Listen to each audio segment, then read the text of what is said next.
Good morning, everyone. Thank you for joining us for the 8th Digital Twin webinar. And we will have 2 hours. We have 4 distinguished speakers with us who had really good experience on digital twin, a real field experience. Especially thank you to Luan and Ramesh for organizing this for us and with us. So I'm going to convert this to Luan. Luan, please go ahead and introduce the distinguished speakers and the need. Thank you. Yeah, thanks, Phil. It's my privilege to introduce this 8th session, the webinar series, Exploratory Solutions for Earth Observation Digital Twins. For the past couple of years, I personally had the pleasure working in a couple contexts with both Phil and this NSF, STC, IUCRC, and also at the groups presenting here today. They're collectively executing a project that's defined as part of the NOAA NASDAS Joint Venture Partnerships Program. NOAA's mission is defined by science, service, and stewardship. It endeavors to understand and predict changes in climate, weather, oceans, and coasts, to share that knowledge and information with others, and to conserve and manage coastal and marine ecosystems and resources. NOAA Satellite and Information Service, NASDAS, it's a line office of NOAA. It operates the nation's weather satellites 24/7, develops critical data and operational products, provides definitive assessments of the U.S. and global climate, and maintains one of the most significant archives of environmental data on Earth. NOAA has a broad interest in exploring how digital twin technology fits within this next generation landscape of computational infrastructure, and that's evidenced in part by the close collaboration captured in this webinar series. NOAA has given several contributions so far. With that framing, I'll turn the floor over to my esteemed colleague, Ramesh Rangachar of the Aerospace Corporation. He's a ground systems architect at NASDAS Systems Architecture and Engineering, and he can provide foundational framing of our topic today. Thanks very much.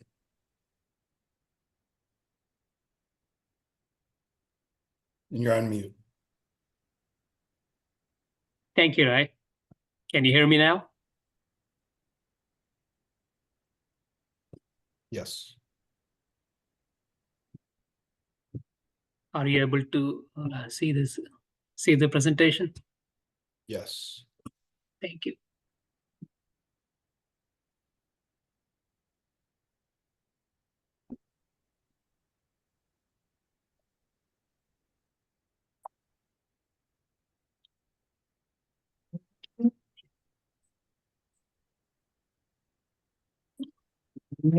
So are you able to see the presentation, Ryan? Dr. Yang? It's in the right mode. Looks good. All right. Thank you very much. Thanks to Dr. Berkheimer and also to Dr. Yang for the introduction here. Hello, everyone. Thank you very much for attending this webinar. First of all, I would like to thank the organizers for providing an opportunity for us to talk about NOAA's Earth Observation Digital Twin. I'll be calling it as EODT as part of this Digital Twins webinar series. First, I will provide an overview of the EODT projects we're doing, and this will be followed by 3 presentations on specific EODT projects. And we will have a Q&A at the end, but you please feel free to ask questions during the presentation, and if there are any detailed discussions we need to have, we can do it at the end. I would like to thank my co-authors for their support: Harshesh Patel, Will Backus, Stacy Bunin, Sherida Wright, and Keisha Hayes.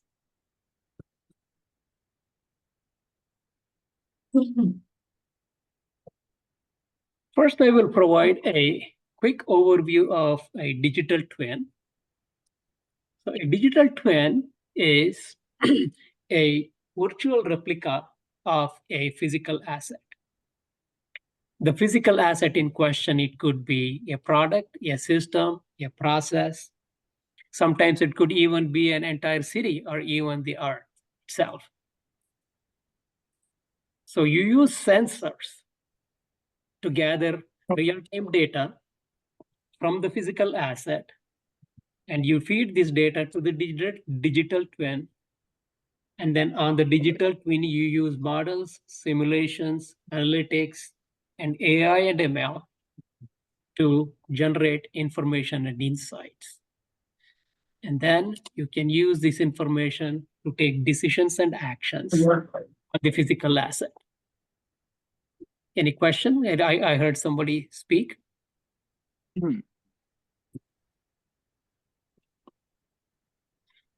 Thank you. So, the digital twins have been successfully used in many different fields. For example, in manufacturing and in healthcare, in construction, and also in aerospace and Earth observation. And this is going to be a topic of interest for us today, using the digital twins for Earth observation. Ryan provided an overview of the NOAA and the NESDIS line office. So first, I'd like to talk about why NOAA is interested in EODT. On a daily basis, NOAA collects over 20 terabytes of environmental data. This data is collected from various sources, including satellites, radar, ships, and many other data sources. And NOAA also maintains one of the most significant archives of environmental data on Earth. When this particular chart was created sometime in the 2022-2023 timeframe, NOAA had a data volume of around 55 petabytes. And as you can see, this is expected to increase to about 1,000 petabytes by 2030. Given that NOAA deals with so much of the data, you can see why having an EODT would be of interest to NOAA. We want to make sure that we optimize the use of this data. Yes, any question? Folks, if you're not going to ask a question, could we mute? Thank you. Thank you.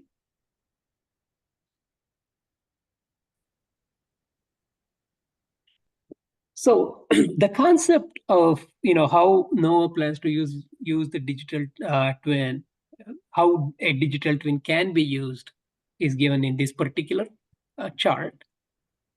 First of all, you can use a digital twin for monitoring purposes. You can use that to do an estimate of the state of the Earth, current state, or even you can look at the past states. You can also do prediction using digital twins. Now you do Earth system modeling and prediction using high spatiotemporal resolution data that's collected. And the third thing you can do is assessment. You can do what-if scenarios. You can look at, for example, you can look at various climate scenarios and extreme weather scenarios. So NOAA is really interested in, these are the different use cases where you can use digital twins. However, in this particular project, we are interested in doing the following. First of all, I do want to point out that the projects that we are doing are for demonstration purposes only. And currently, there are no plans to adopt the EODT into the operational environment. One thing we would like to study is whether EODT can enhance our ability to process, quality control, and consolidate the environmental observations. As I mentioned earlier, we are receiving over 20 terabytes of data per day. And being able to process, quality control, and consolidate this data is of importance to us. We also would like to see whether EODT can streamline data processing and dissemination to users.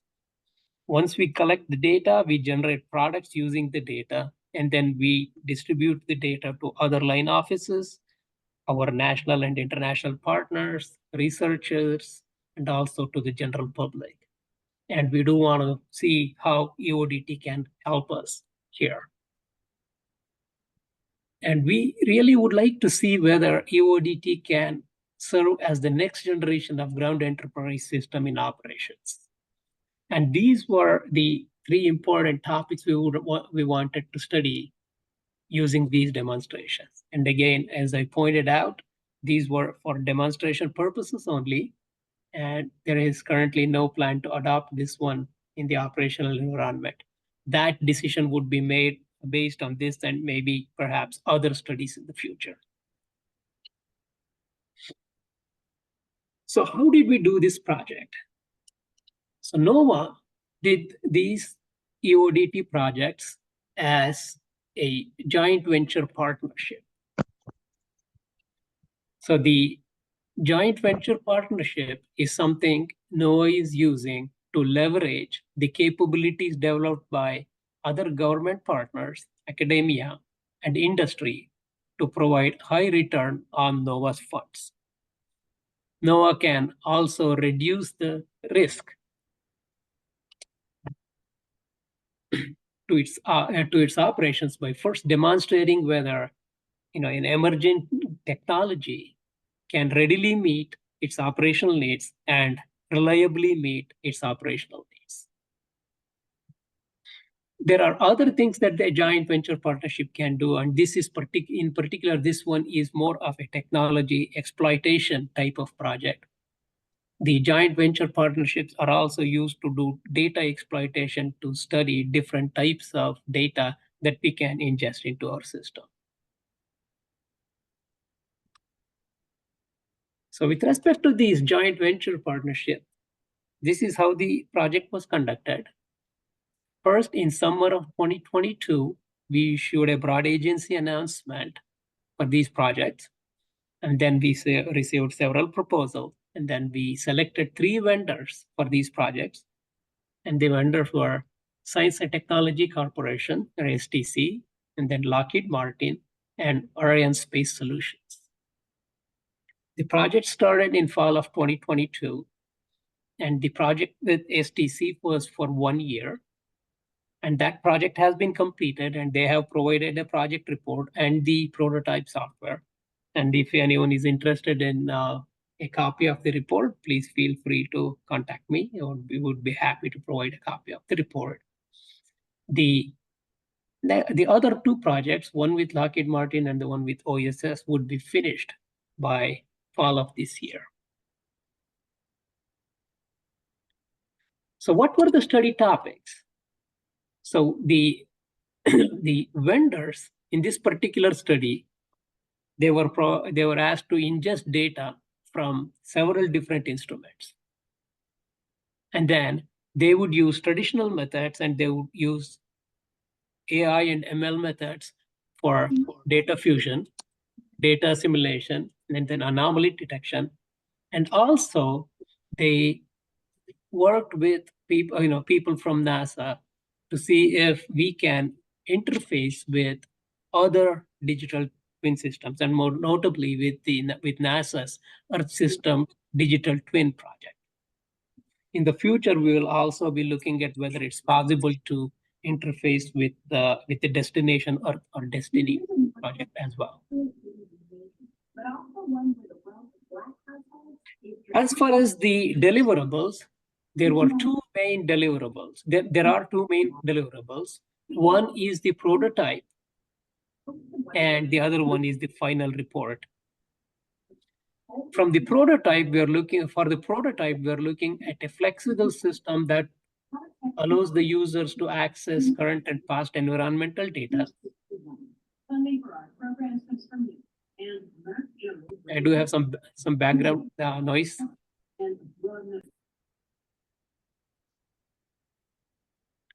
So we're looking for a system that allows users to easily access current and past environmental data. And then we were trying to see if they can use the modern visualization tool sets with extended reality, for example.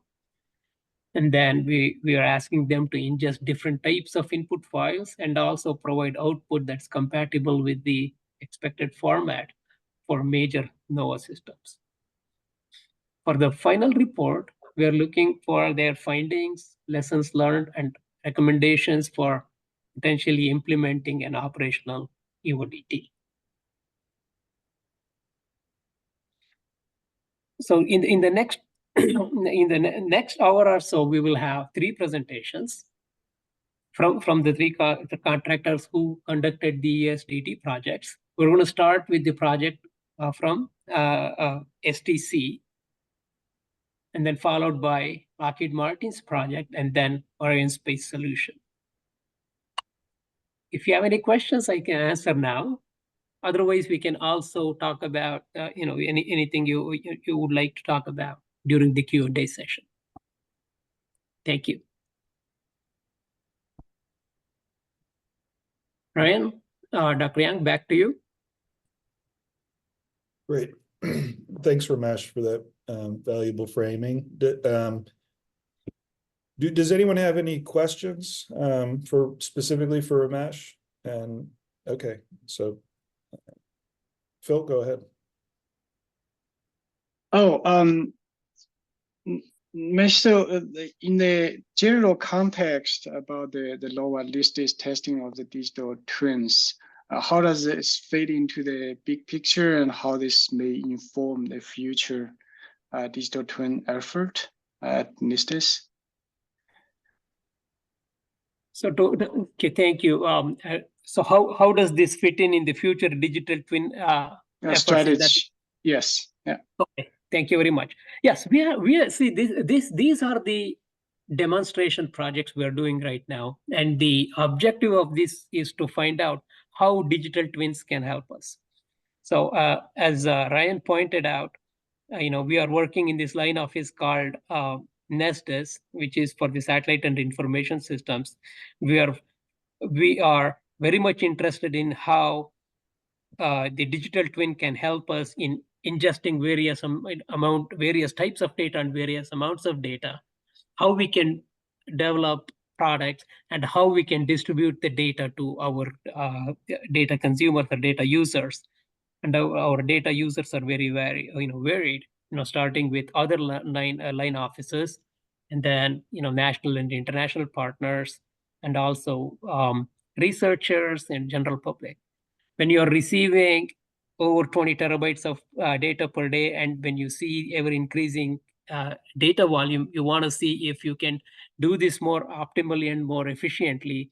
And we are looking at the digital twin as one of the ways of doing this. And as you have heard, I saw that in the previous webinars, you have seen other efforts related to digital twins in NOAA.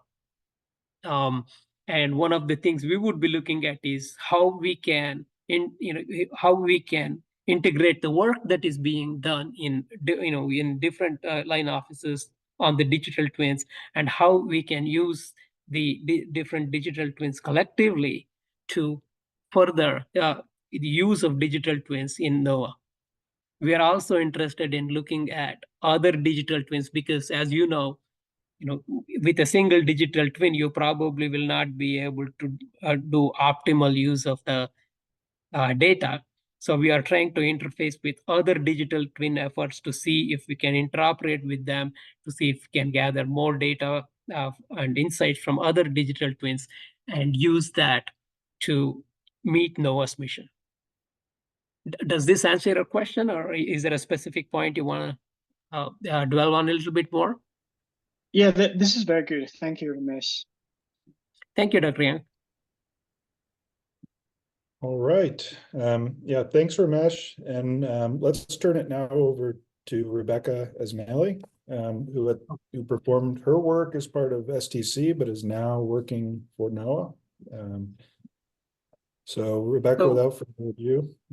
So Ryan, I can provide a brief introduction to introduce Rebecca.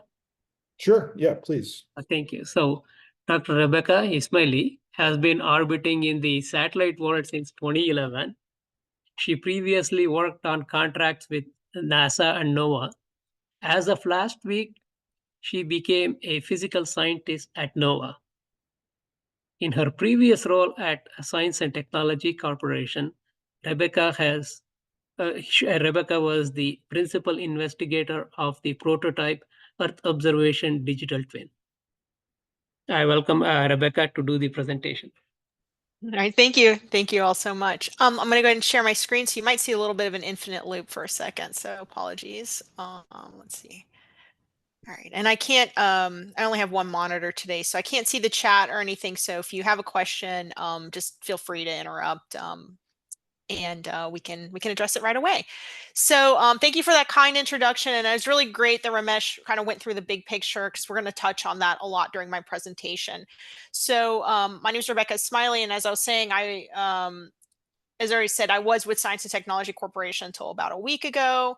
Now I'm with NOAA NESDIS. So I have to give the disclaimer that everything I'm about to say is my opinion. It does not reflect the federal government. So just this is all my past work, and it's very different from what I'm going to be doing moving forward. But basically what we did was we were funded to do a 1-year project. The other 2 teams are doing 2. So we were very rapidly prototyping this digital twin, and our goal was to make a demonstration, and the demonstration was to inform a study. And the study really is all about developing recommendations and lessons learned, because we are definitely learning by doing with the digital twins at NESDIS. So and Ramesh touched on this, and he brought it up again during the question, which is that there's a lot of different kinds of digital twins. There's some that are doing a digital twin of the whole Earth system. There's some that are maybe focused on coastal communities or specific aspects of the Earth system. Here, with our project, we are building a digital twin of the ground system. So it's more of a technology digital twin in some sense.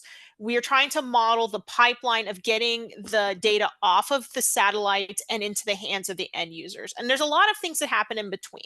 So the satellite collects a measurement, and then it must be downlinked, bring it from the satellite down to the ground. It must be ingested by the computer systems and cataloged and archived, so that the user could potentially query that data.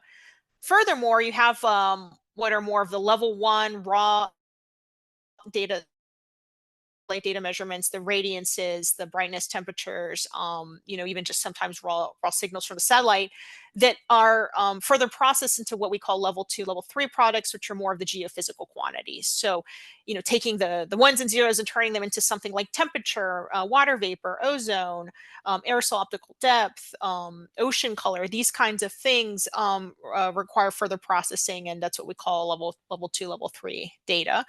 And that too must then be cataloged and archived so that the users can query it and search it, and then be able to support whatever their application is.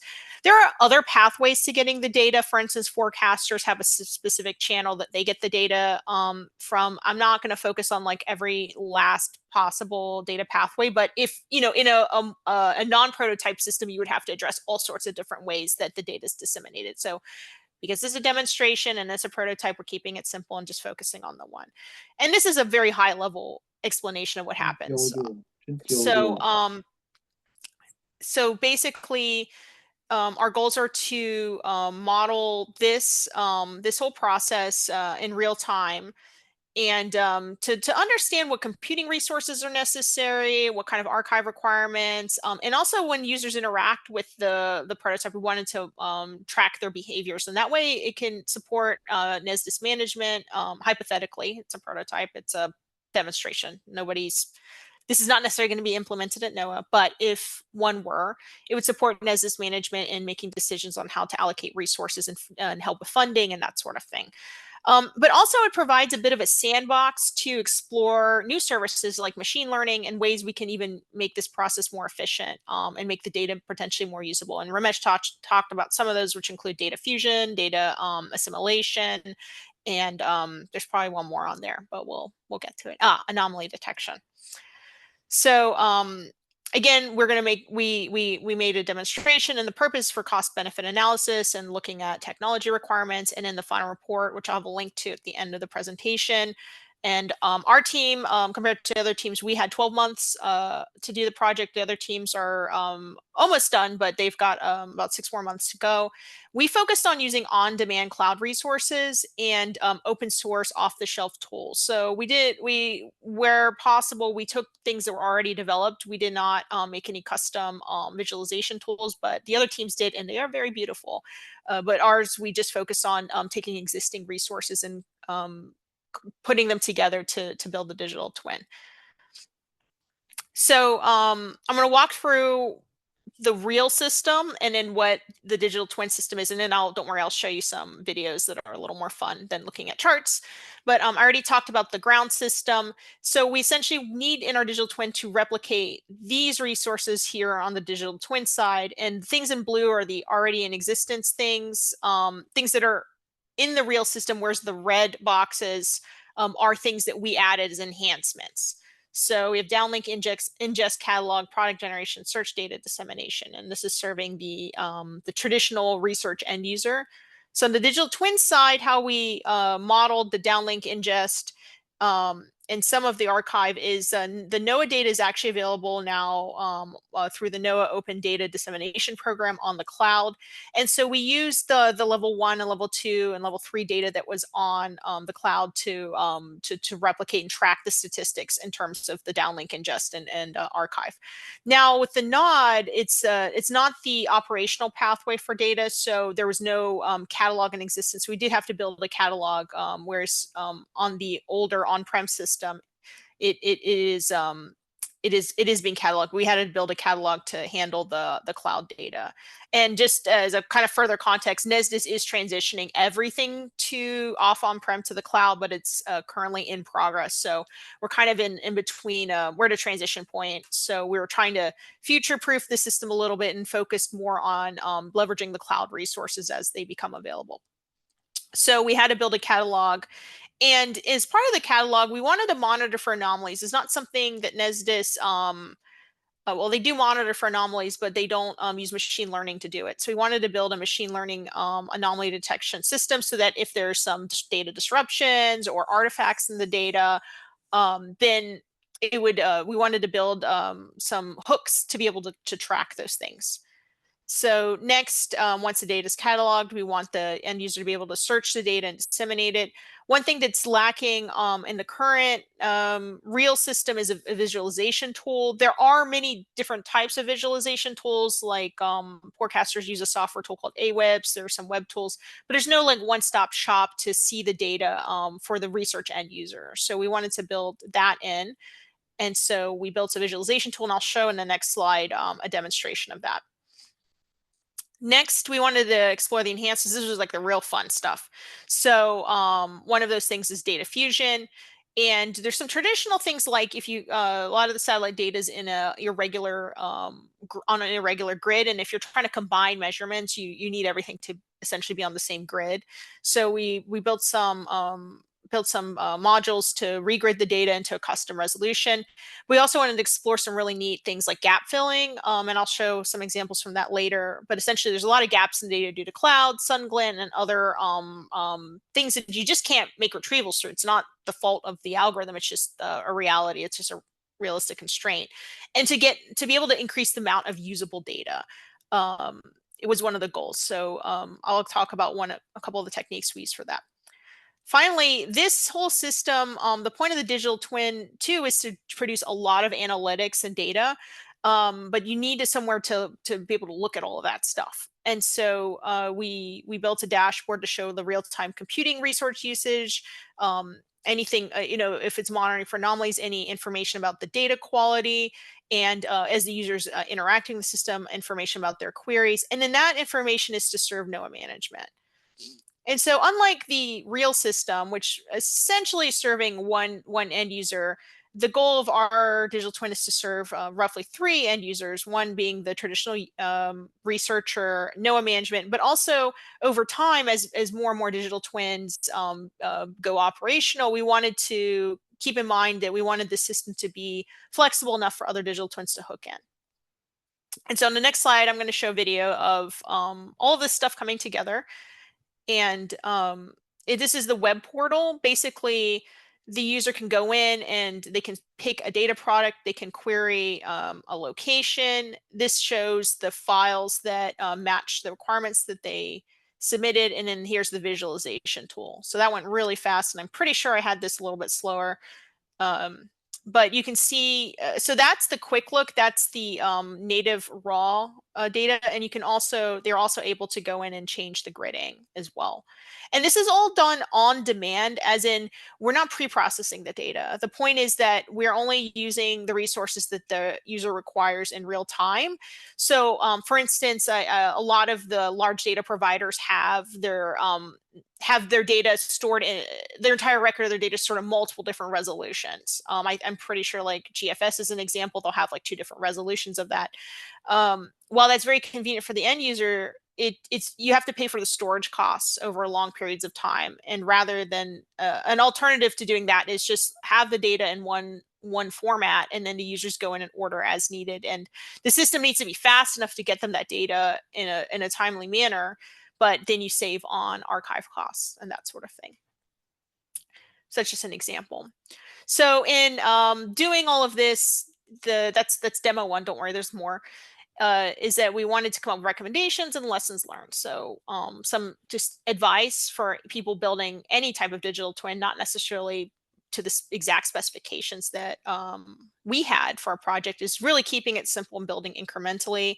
Highly recommend using the data in place approach. It's sort of more of the philosophically the concept of utilizing data lakes. Like you're not trying to copy other people's large data assets onto your system. It's something I did as a grad student. I would always download all the data and then process it. But using data in places, you just leave the data where it is and ingest only the parts of it that you need, or focusing on ingesting metadata. So our archive, and I completely forgot to mention this, but our catalog archive that we have, we did not copy the data. We only copied the metadata. And so that we can be able to search that archive, but we're not pulling and downloading files until we need them.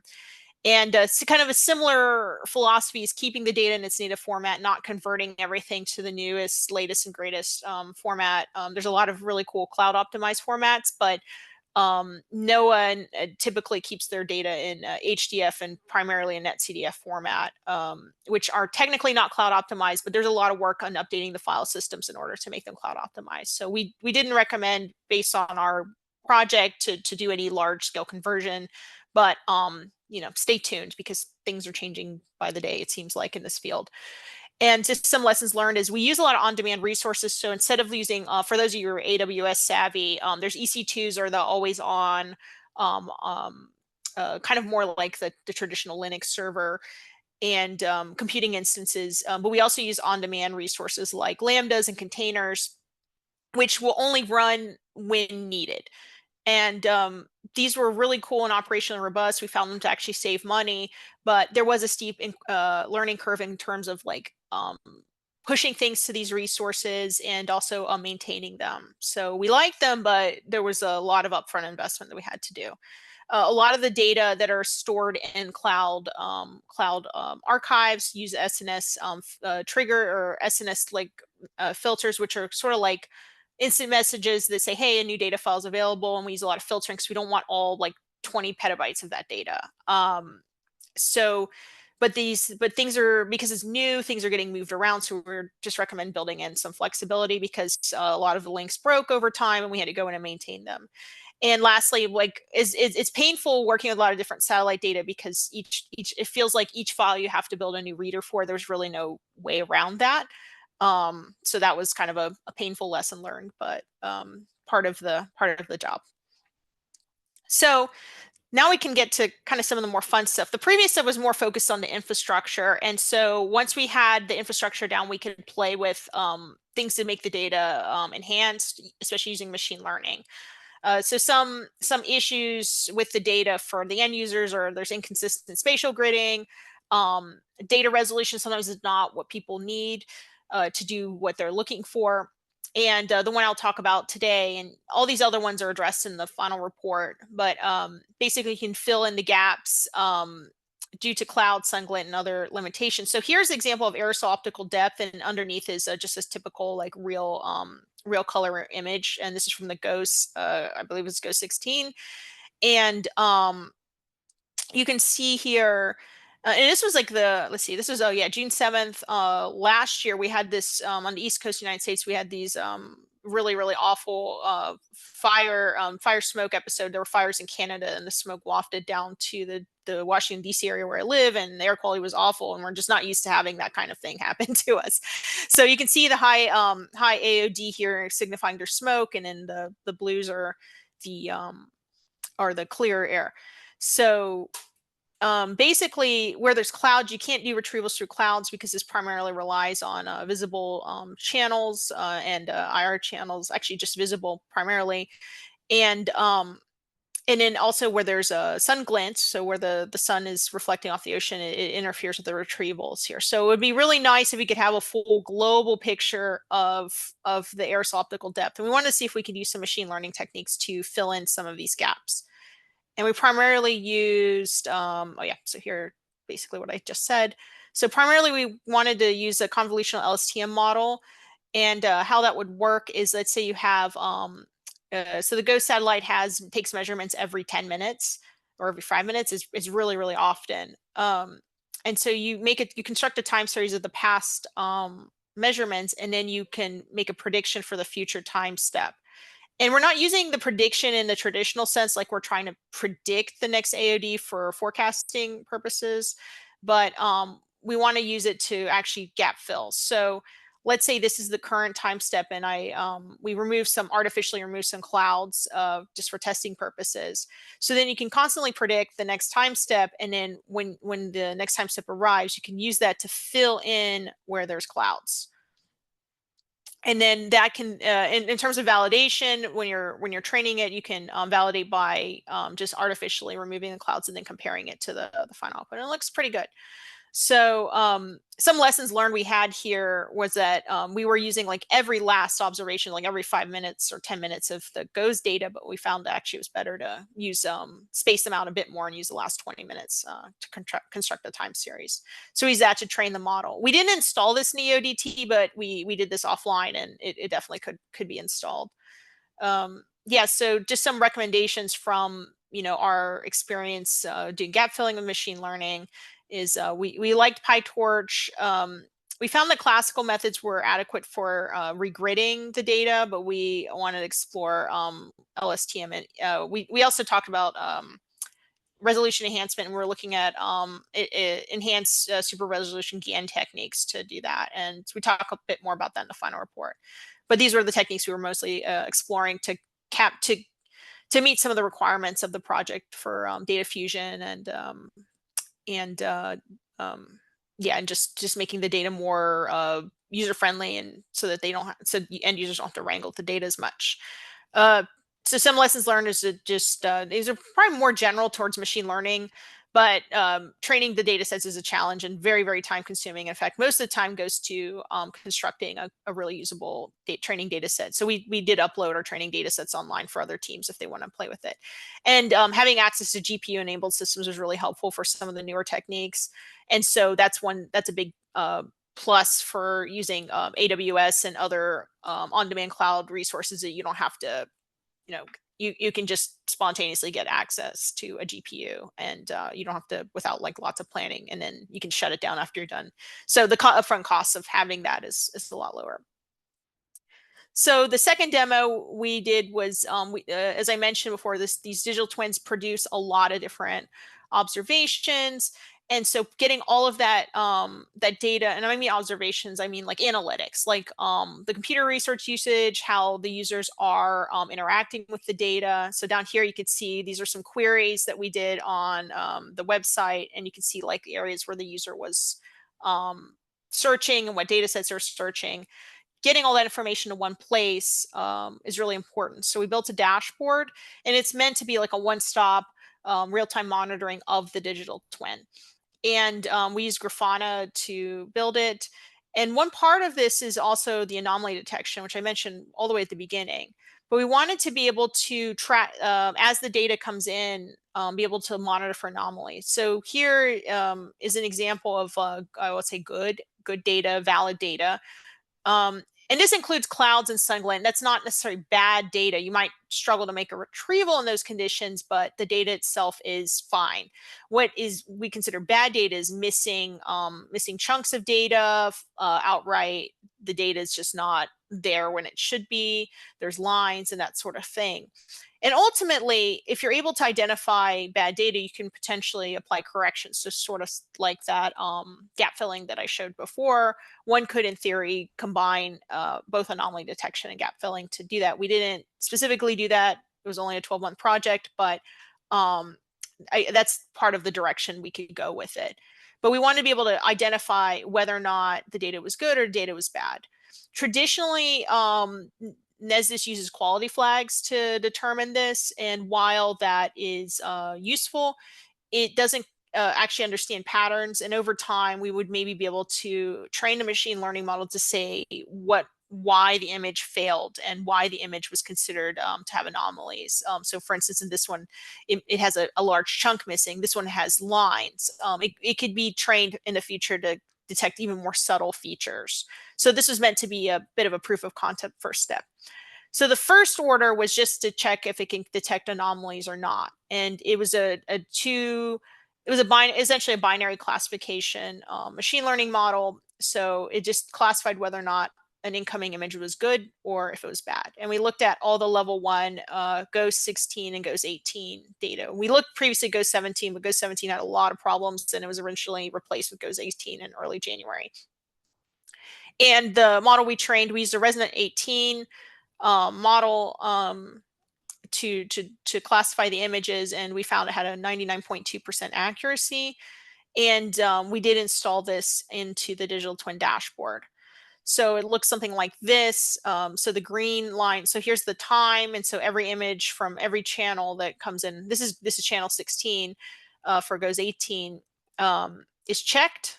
And if it fails classification, it fails, green is valid, orange is invalid. So here's an example of an invalid image. And so here's invalid. So this was like the night before a demonstration even. So there's frequently like images with issues. So this one was caught, and so we went and took a look at it, and this is what it looked like. So it was able to capture a real problem in the wild. So once we installed operationally, we found it was pretty good. The accuracy wasn't quite as good as 99.2. Like I think it dropped down to like 98%. But that's pretty typical when you train offline versus installing things into operations. It will drop a little bit. So that was incorporated in the dashboard, and that's kind of how we envision something like this could be useful. So someone, let's say at NESDIS, sees, oh no, there's like one image here, one image there, it's not a problem. But if all of a sudden all these start turning orange, someone needs to call the data 911 or the data emergency rescue to see what's going on and how to fix it. So some recommendations, again, using PyTorch. We used Resonant 18. We tried at first actually to use a custom tuned convolutional neural network model. We found Resonant 18 worked better.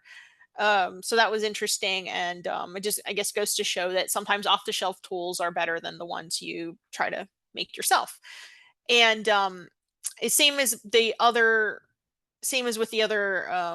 machine learning, it is very difficult to construct a training data sets. And as I mentioned, the models perform better during the validation period, like the offline testing, than when you actually install it into operations.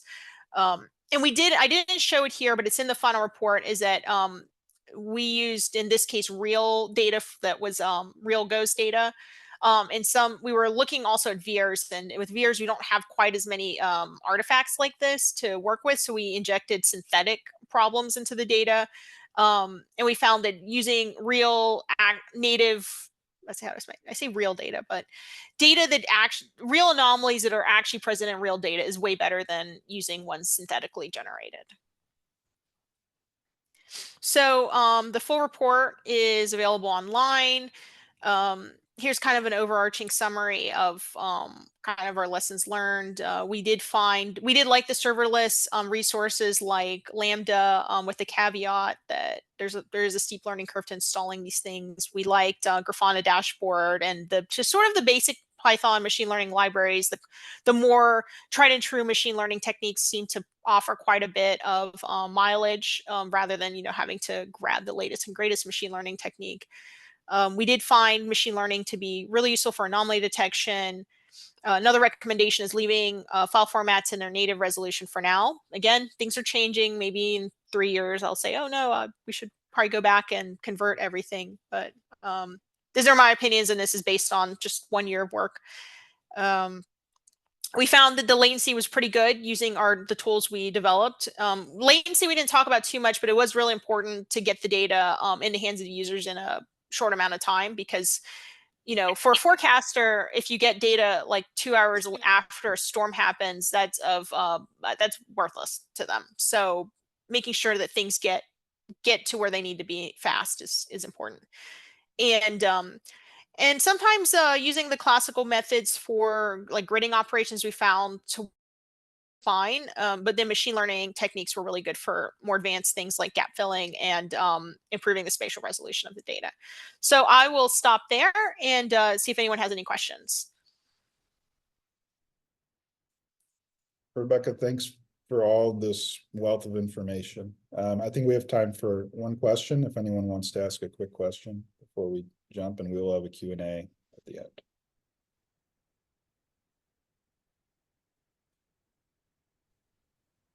Thank you, Rebecca. This is Phil. I just want to ask a quick question on the technology side. You obviously have been using a lot of AI machine learning in this digital twin study. And you also give the classification accuracy like above 99% as quantified. Did you try to quantify the uncertainty of the gap filling? You mentioned neural network, LSTM probably would be a good approach to filling the gaps.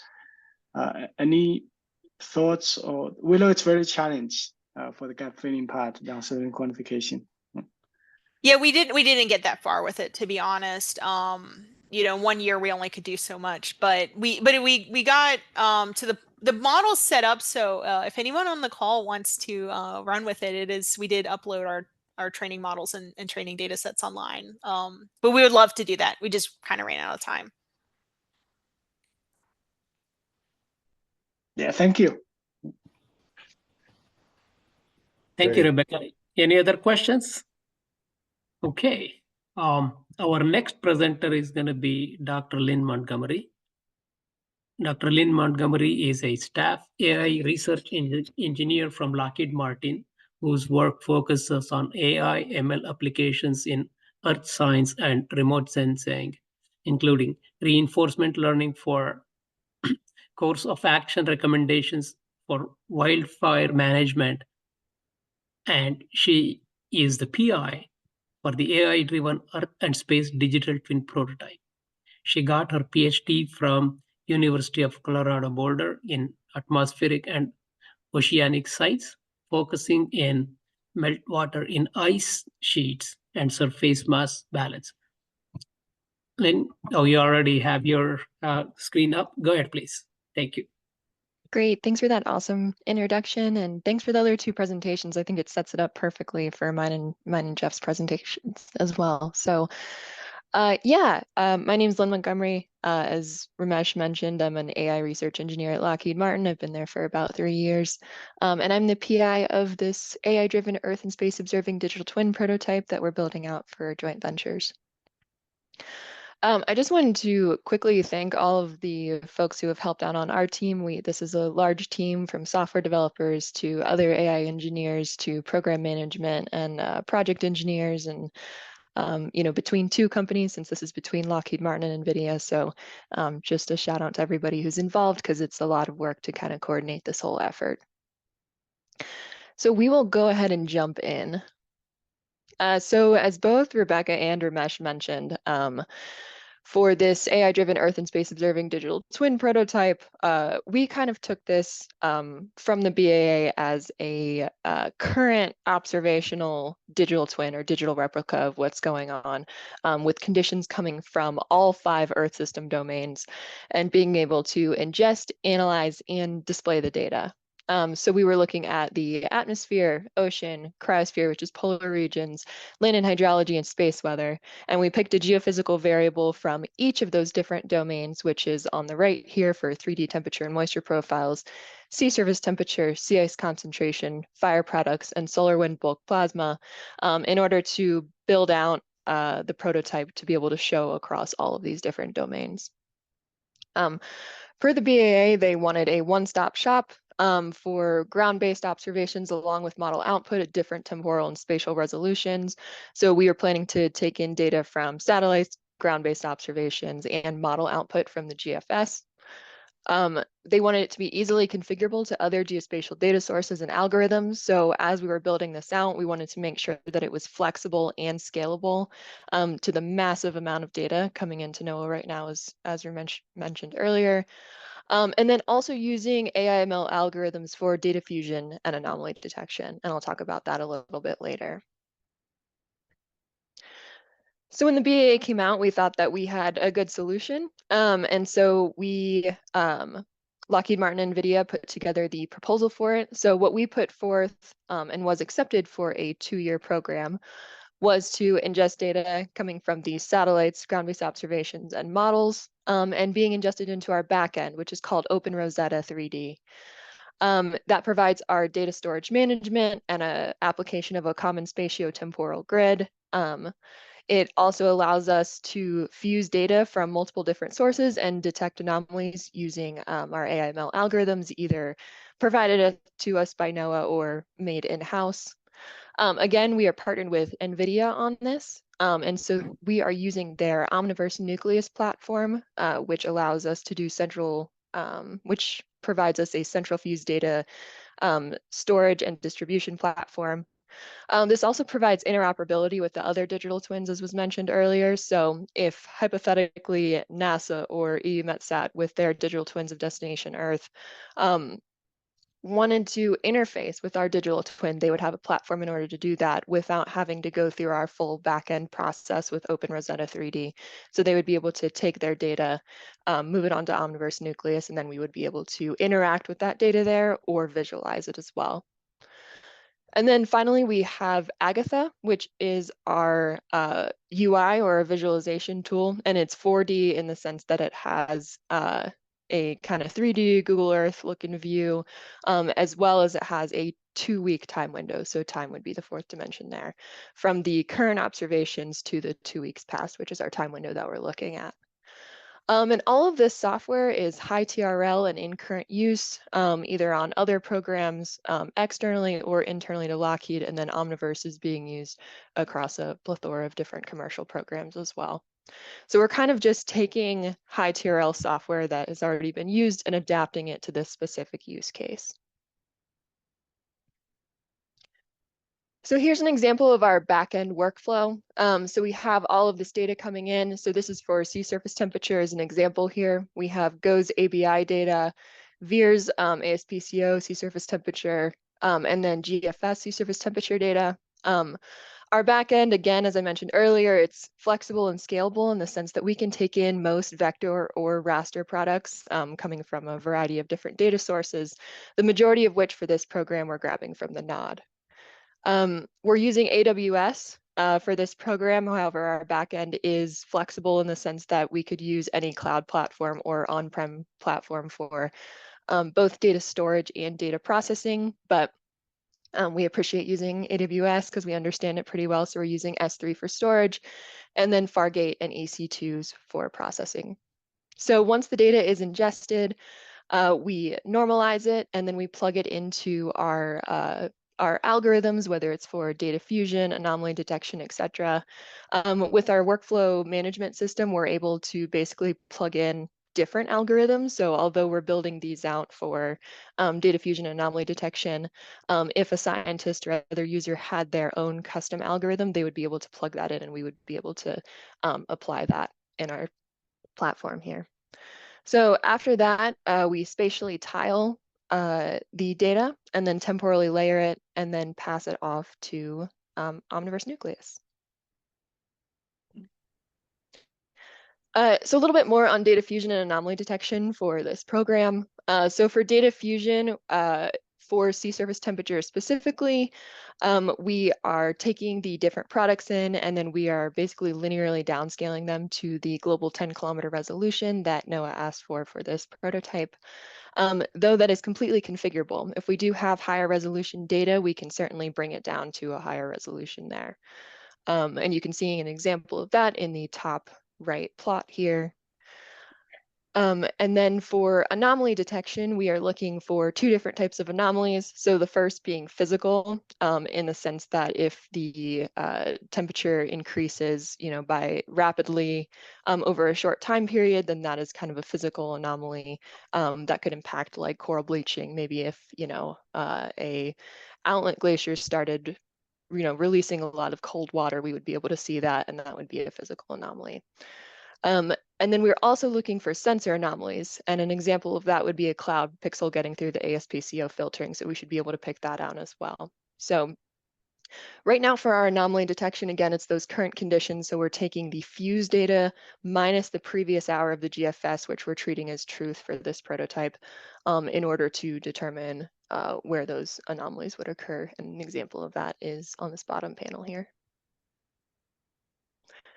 An example of some machine learning that we're using on this program is MEDAPS, which is the multi-instrument inversion and data assimilation preprocessing system, artificial intelligence version, which was developed by Eric Matty.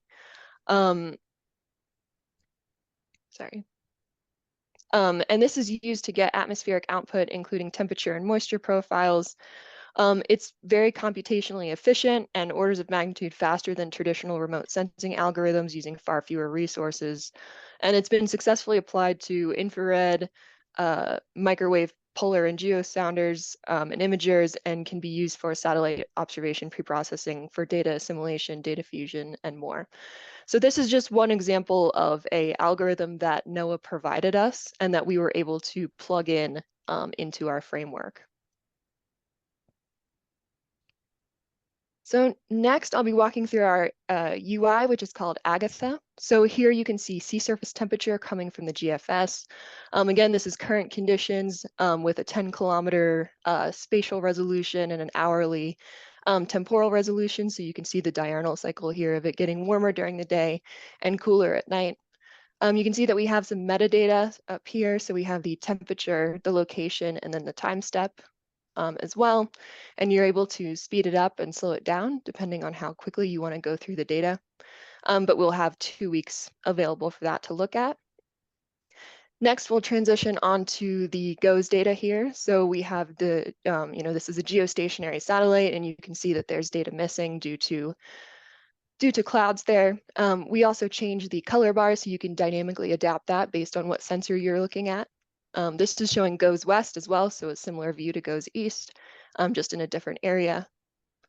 And then finally, we're showing VIIRS here, so that's just going to show a snapshot in time since it's a polar orbiting satellite instead of a geostationary one.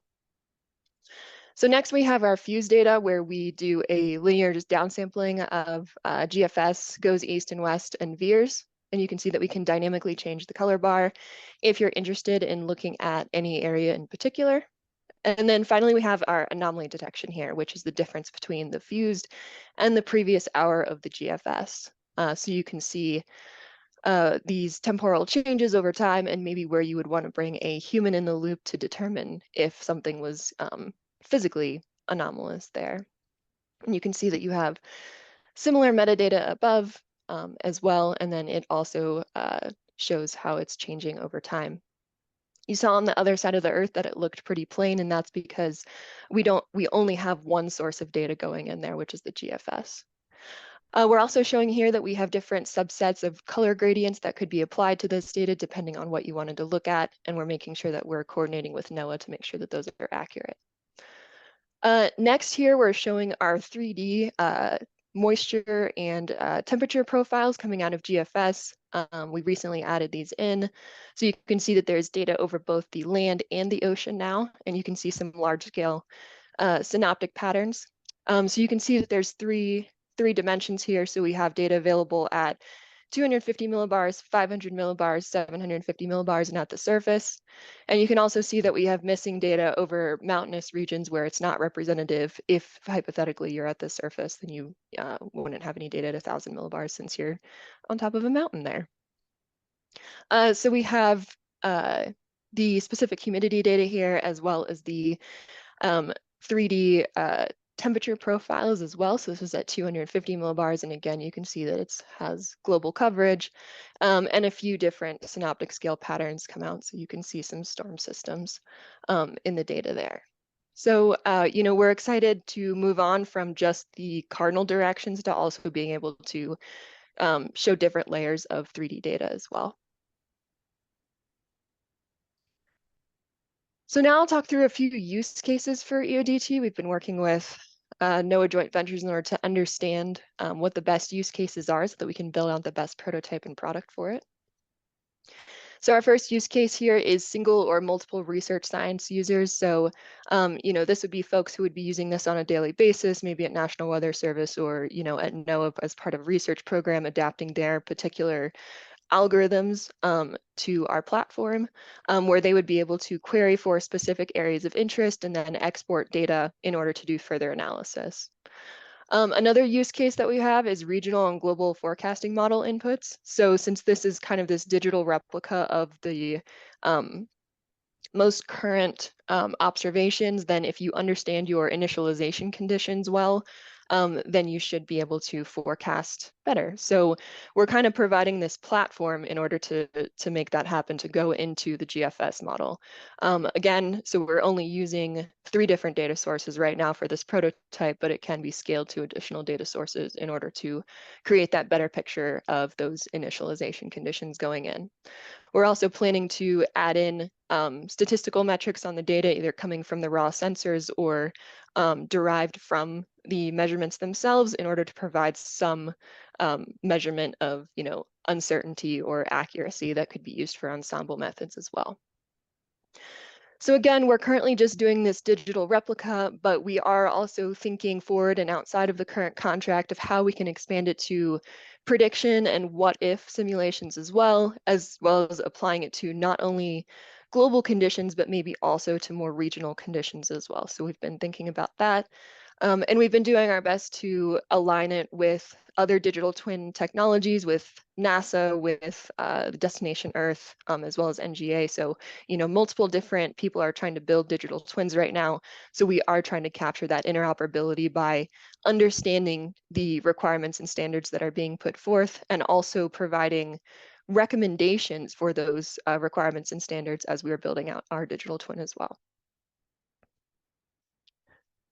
So with that, here's just an overview of our program here. So we are building out this, this digital twin prototype that's able to take in data from most vector and raster-based sources for both environmental and non-environmental data. It's a 2-year program, so as I mentioned earlier, we will be wrapping this up in the end of September or early October and providing this digital twin framework and all of the software that goes along with it, as well as our recommendations report, and seeing where it goes in the future. So please let me know if you have any questions. Thank you. Thank you, Lynn. Any questions for Lynn?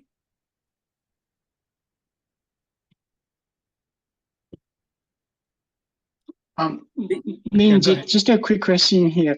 You mentioned that the data sets from the satellites in situ and also the simulation models were integrated or fused together. What is the biggest challenges that you are facing when you fuse those data sets together and fit into the digital twin models?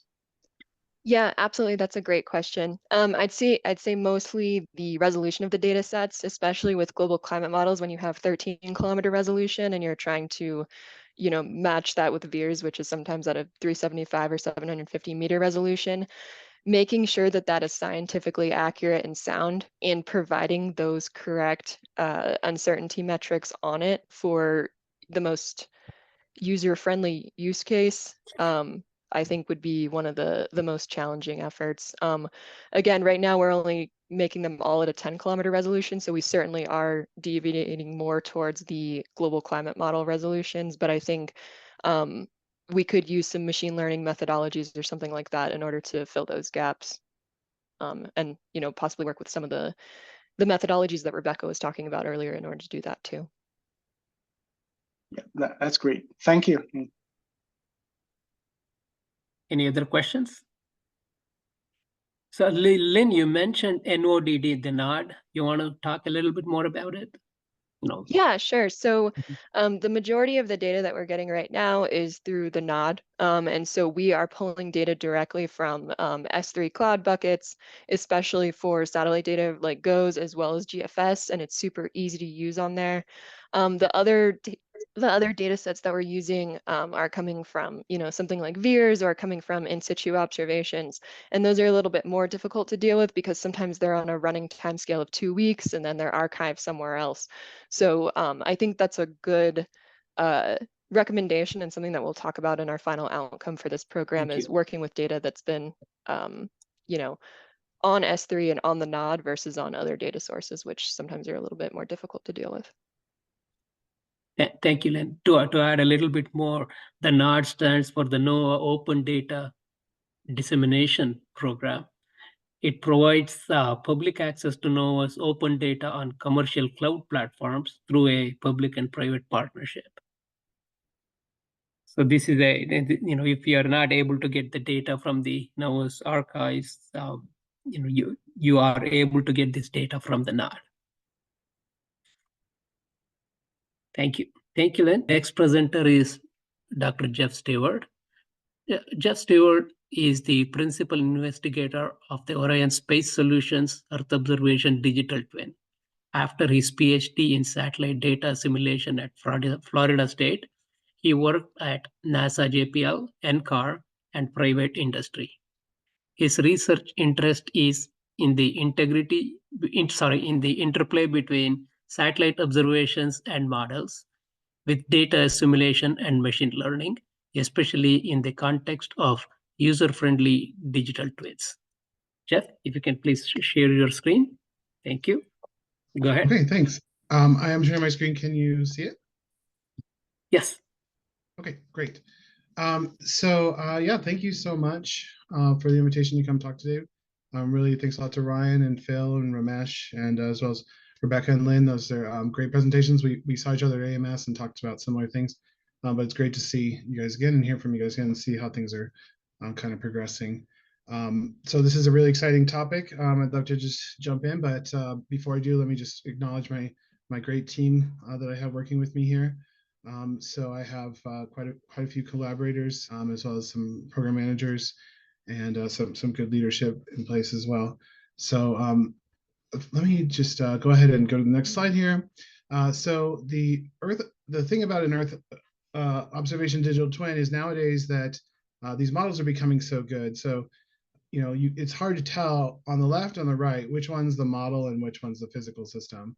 And if you guess, I'm not sure everybody would get it right if they did guess. But so they're becoming so good that you're kind of getting a more or less a replica of the world. So digital twins did, as Ramesh mentioned, start out in kind of the manufacturing world where you have a real system that you can interact with very closely.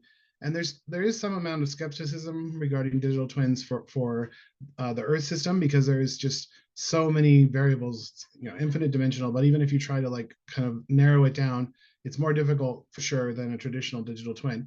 However, it really does make a lot of sense when you take those concepts and apply it over here, because it really allows you to investigate a lot of things that are currently kind of a gap in atmospheric science and Earth kind of system as a whole. So I really like this unifying vision. I think this is Jacqueline Limon Stewart's, or maybe something that she had come up with, but she certainly, I learned it from her in her slides, and Lynn had shown it on one of her last slides as well.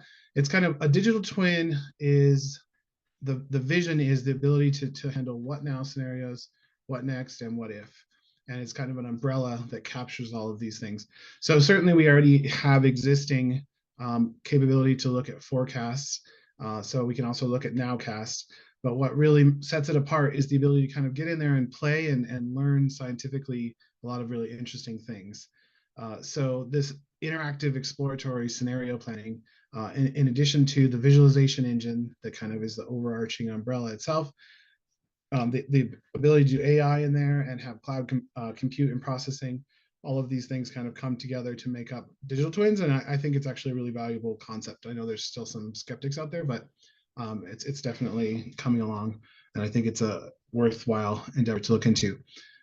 So for example, when you look at GFS data, it can be sometimes difficult to see it on a grid. Of course, there's distortion from any kind of flat mapping. So really getting in and being able to look at the Earth and its native projection is a good thing. And you can certainly explore and learn a lot about that.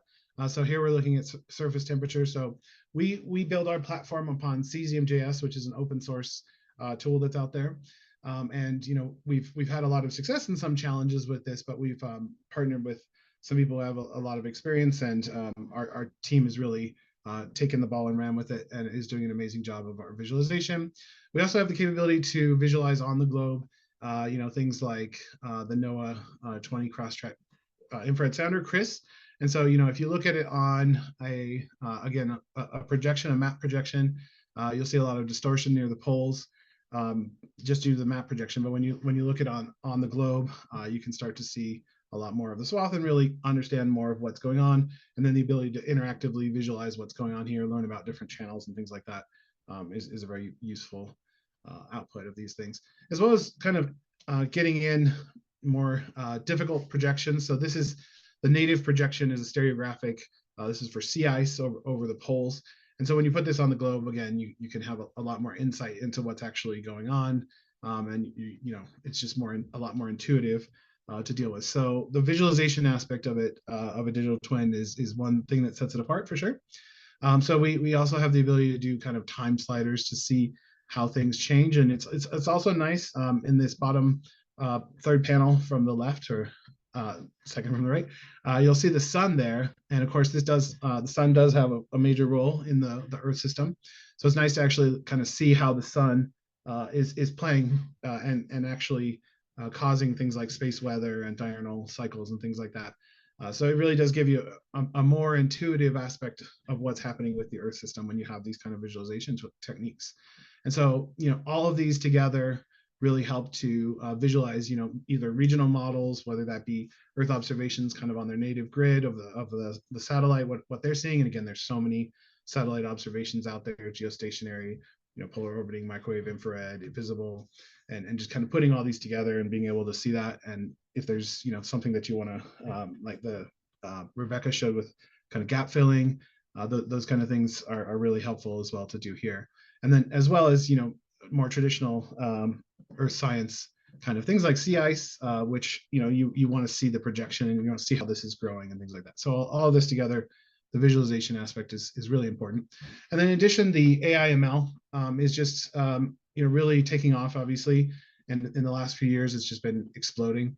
And so there's kind of a question of how is AI ML going to work for us in the future with numerical weather prediction, as well as just the entire Earth system as a whole. And there's a lot of areas where we could certainly start putting machine learning to work, and it is already being put to work in research and even getting towards operations. And there's a really great paper out there. If people haven't seen it, it just says, can deep learning beat numerical weather prediction? I have a link to it here. But it has this really nice graph here that kind of shows, operationally, we've, typically gone through this platform or this workflow of selecting observations, doing data assimilation, which then just updates the initial conditions. And so, the data assimilation doesn't necessarily know much about what's going to happen in the model unless there's a 4D bar, but then that's like kind of a linearized version. And then there's all these parameterized non-resolved processes. And then those come out to gridded forecasts, and then they get downscaled.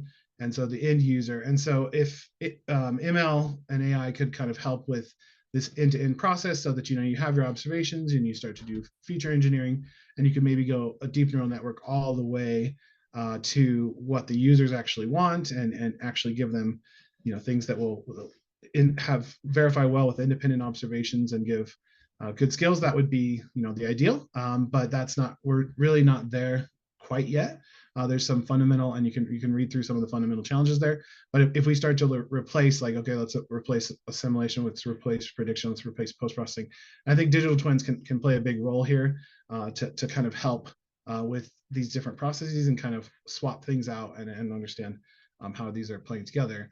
So an example of the AML and how this could be used in the context of digital twins, we have a novel kind of application here where we've looked at ATMS and CRIS data on the same satellite and tried to use them to get a new product that is, as far as we know, it hasn't been done before, or at least we're not training on it, to be able to get the sea ice, and then we're verifying that against SSMIS, which is a relatively old microwave satellite, but that has a long history and is able to get a long, a long history to train with.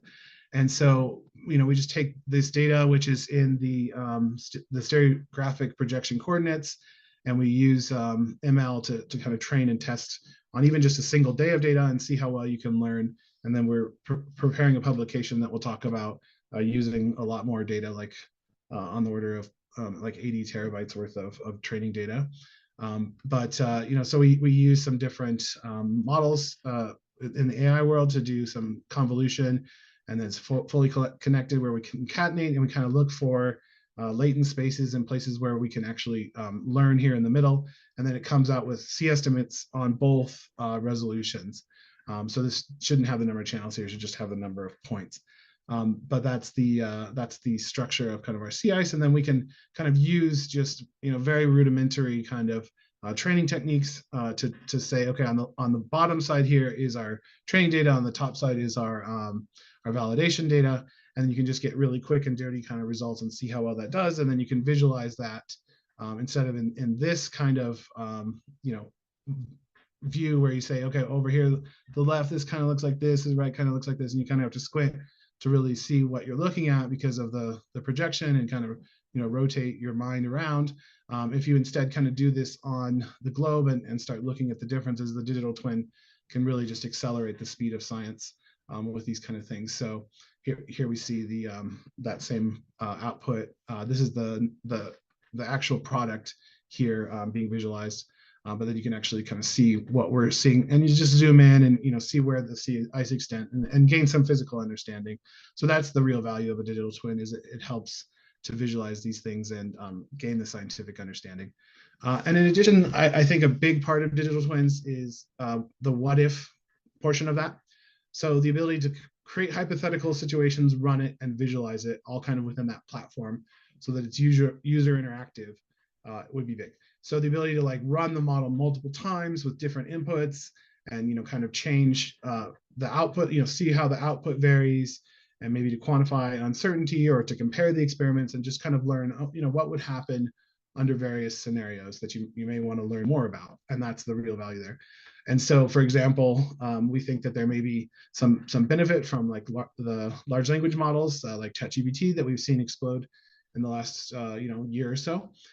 So what if I retrieve sea ice from co-located CRIS, ATMS, and use VIIRS for cloud clearing, validating versus SMIS product, and then present the results? So if you can basically do the work of gathering that data in one place, prepare it for machine learning, have a ChatGPT kind of walk you through the steps and what you want to see, and then generate the actual mappings code for you, would be fantastic. So that's not necessarily something that we can have right away, but that is getting kind of close to the Starship Enterprise computer, right? You just tell it what to do and it'll do it. Or I guess Jarvis from Iron Man, maybe a more relevant, more modern day reference. But anyways, this is going to take a lot of compute power, and you may not have that on-prem, and even if you did, it's really just not a good use, not a good use case for on-prem hardware, because our on-prem hardware, you want to have it being hammered all the time. This is more of a burst scenario, so it's really perfect for the cloud. So if you have the ability to start a job from within the digital twin, be able to go out and monitor monitor that progress, visualize, analyze, and download the output, that's kind of the one of the major benefits that a digital twin could provide. And so you really need some technology to kind of enable this. And we've partnered with a vendor called ParallelWorks. So I believe NOAA is also working with and has quite a few licenses. And so this gives you the ability to provision and start and stop clusters on AWS, Azure, Google Cloud Platform. I think it also does R systems or on-prem. And then you can kind of run the same workflows on those different cloud systems. And so you're basically able to just kind of choose which one is going to work the best for you, whatever that be. And then monitor kind of through you have a kind of a dashboard where you can go through and see what's happening with those jobs and that workflow, and see how much money you're spending, how much time do you think this is going to take? Oh, I accidentally submitted 2 of these, let me cancel one. And then once that's done, you can actually kind of download that from the AWS S3 bucket, if that's what you're using. We're primarily using AWS as well. And then you can also kind of download it from, there's a command line interface, you could go get it from the bucket. And so we've kind of shown this with a space weather model called TIGCM. It's for the thermosphere and the ionosphere. I'll show some results regarding that. But basically what you do is you can run a multi-node ensemble. And so it'll spin up an actual cluster using singularity cluster containers that they'll then get executed using MPI across many different processes. And each compute node will have an instance of TIGCM, and they'll kind of create a perturbation and use these to run like you would on a traditional supercomputer at NOAA or NCAR or NASA. But they may not be available to other users. In addition, those may be kind of booked up for a specific purpose. However, it would be nice to use those as well. But the ability to kind of choose, mix and match where you get your compute from is really helpful. And ability to, just submit these workflows from a UI. If you're familiar, there's a NOAA, or there's a NASA program called CCMC, which is, I think, the community model that you can run, and they'll kind of execute that for you. And you can, be able to do that yourself and kind of pull these workflow jobs together. So this is going to be, we think, a big part of the digital twins is how you run these models and standardizing that so it can run the same kind of workflow in multiple places. So you don't have to, reinvent the wheel every single time you want to run a WRF model or an impasse model or FE3 model or whatever you're going to do. And then be able to get those down and download those and see the results, as well as to, get the observations that are involved, and if necessary, do some data simulation. So, and as an example, this would be a movie. I had to convert this to a PDF to get it to run here, so I can't really do it as a movie, but we have a model catalog where you can go through and you can select different models that you want to run, and you can say, output frequency, what kind of start dates you want, any other kind of parameters that you want. And this is useful for doing what if kind of scenarios. So you can actually see the output and then download that locally or visualize that directly on the globe. And this is kind of what it looks like. It's we're doing relatively cheap and inexpensive, or computationally inexpensive models to just kind of see the output and explore with this. So we have a 5-degree resolution, which is a lot different than the 15 kilometers Lynn was talking about, but it kind of shows what the possibilities are here, if you will. And so this is like the total electron content, and if it's projected down there, you kind of see it on that. Whereas being able to really scroll around can kind of give you quite a lot of intuition with what's going on there. And so being able to download that data directly from the digital twin interface is really nice. So you can just okay, it's done. I can visualize it here, but okay, let me pull it down and I'll put it into my validation library or whatever I'm gonna do, or trying to do that through the digital twin as well. So having that flexibility is quite nice, and being able to visualize ensemble statistics and things like that. And so being able to look at, compare 2 different ensemble runs next to each other one by one, or kind of look at differences between them. So you say, well, what if I was to perturb, for example, my solar driver by 1.1 and 0.9? So, solar drivers are basically just a single parameter that's coming from the sun that describes how intense the solar wind basically is impacting the Earth at one time. And so by multiplying that by different factors, you can say, well, I'm just playing here. This is a what if. What if it was 10% larger this direction, 10% smaller this direction? What would be the difference? And you can kind of visualize that through our platform and see, interestingly, it's a 10% difference, but sometimes those values, it's a pretty nonlinear change, and they can reach up to like 25, 30% differences between the total electron content. So just being able to explore these kind of scenarios, play with it, and really get a better feel for what's happening is, again, I think a major benefit of digital twin. And then being, same kind of things, being able to visualize what is the difference in T surface between a week ago and today, and being able to see that on the globe, or what happens after I do data assimilation. So we have a product called Dragster that does neutral density data assimilation in the thermosphere.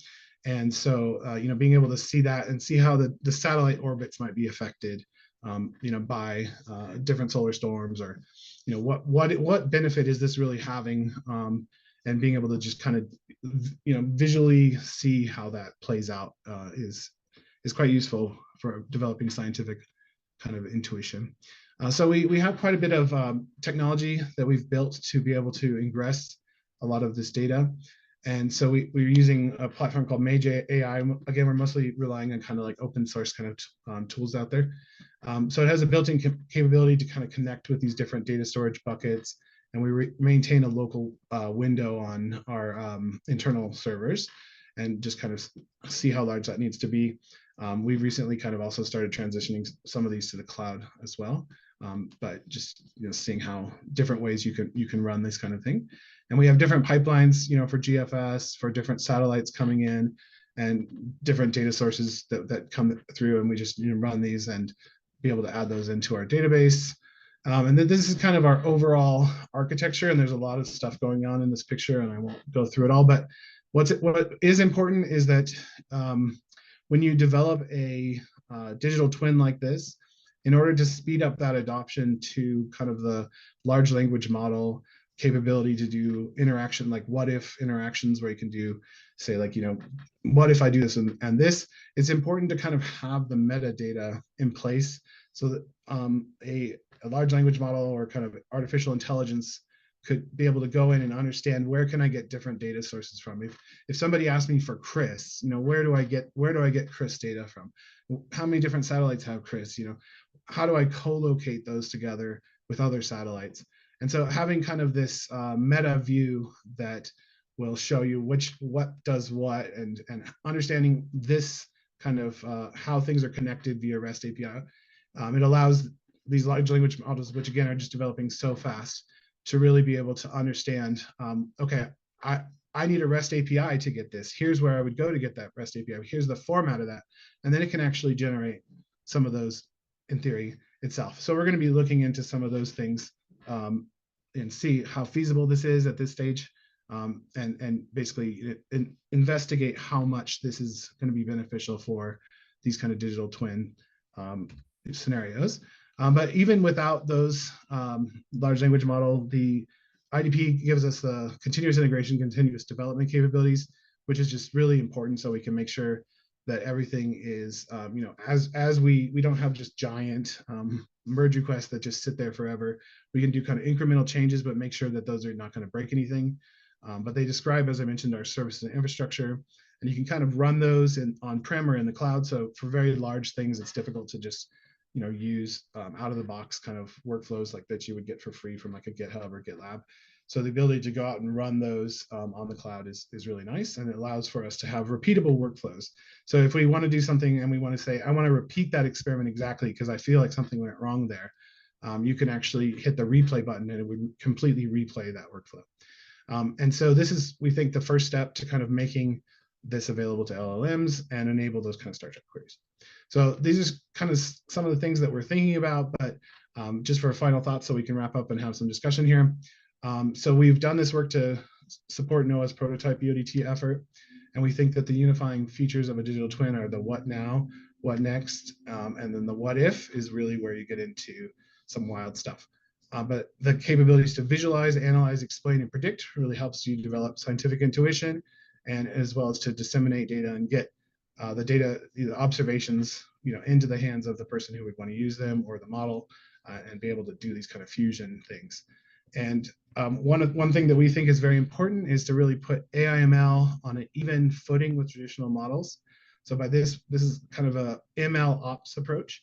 So ML ops is machine learning operations, and they have a pretty sophisticated way of doing that. But we think that it's important to also have like models and machine learning ops, so MML ops. And then that way it allows kind of everything to have the same rules to play by to support validation and verification. And then we have, as I mentioned, the cloud computing is just such a fundamental part of this. I don't really think we could do a lot of the things that we're getting into without the support of Parallelworks as a vendor. So really kudos to them, and we want to continue to work closely with them and be able to use different, we don't want to get locked into one particular cloud compute vendor. So being able to have something that will work on AWS just as well as Azure. And we really think that all of these together are going to accelerate the speed of science and research to operations back to research, and enable decision makers to kind of utilize the best available info in real time. So I'm excited about the future for digital twins. And that's it for me. I'll take questions.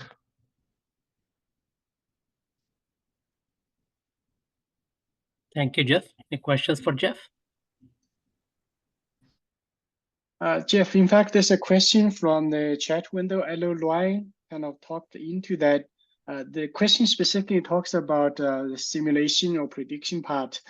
Can we go from the lower resolution at the climate level to a higher resolution, for example, which could be used for citizen decision for urban heat island or for wildfire evacuation?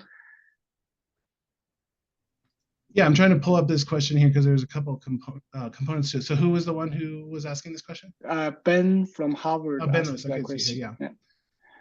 Yeah. So regarding the likelihood of specific hazards, or was this a different question? Yeah, that's the one. Oh, that's the one. Okay.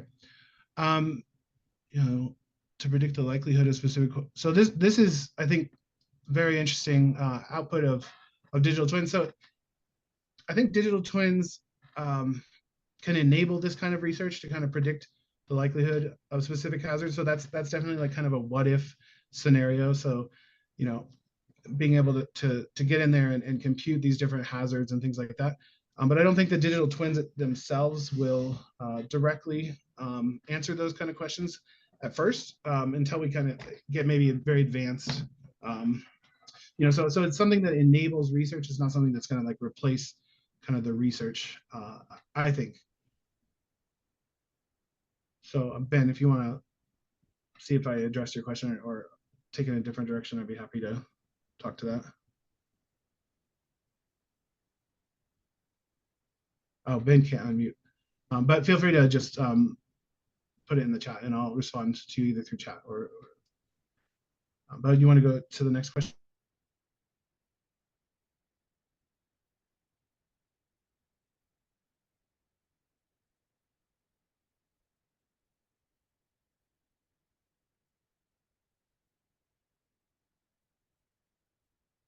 Yeah, in fact, I have a question. Ryan raised that. Oh, do we have another question? Yeah. Yeah, Ryan raised this in the chat window about the, because obviously both you, Jeff, and Lin talked about the vision that Jacqueline put up from AST perspective about what's next, what if, so that could move closer to the decision support for digital twins. So the question is that how mature or how far are we from that stage? Well, this is just my opinion, but I'd be happy to like discuss this in panel. But I think there's some additional work to be done before we can really get there. I don't think it's something that we're going to finish, really getting all the way where we think this could go. So I would say it's not that mature from like the decision support Star Trek Enterprise.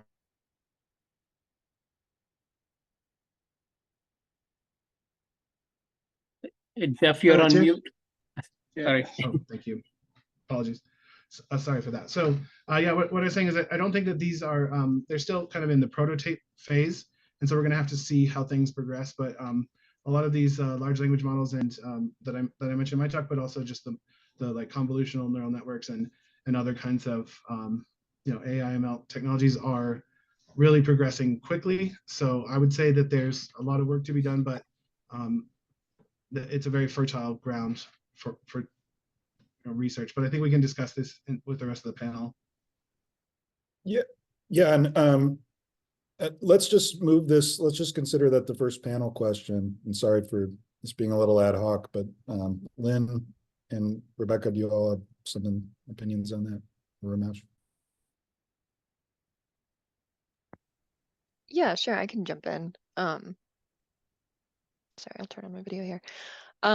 Yeah, I think our digital twin in specific is certainly a bit farther away from the simulation and predictability and decision making, since it's kind of with those current observations right now. And I think Jeff's is a little bit closer with that. But I think that we're trending towards the right direction in order to get there and kind of align with what both NASA and NOAA are thinking with the decision making support, and that we could provide derived products from the observations in order to provide that.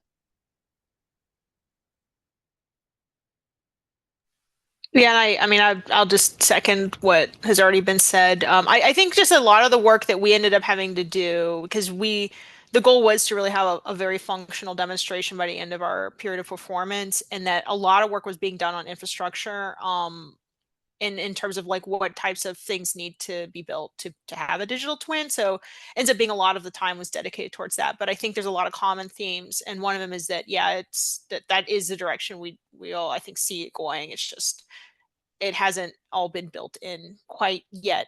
But these are the kinds of questions that are really good to ask early on so that we can start building in the hooks. Like metadata was very, very important. It became apparent early on. I mean, one of the interesting things, the way this project played out, is the three teams, initially, we did not talk to each other.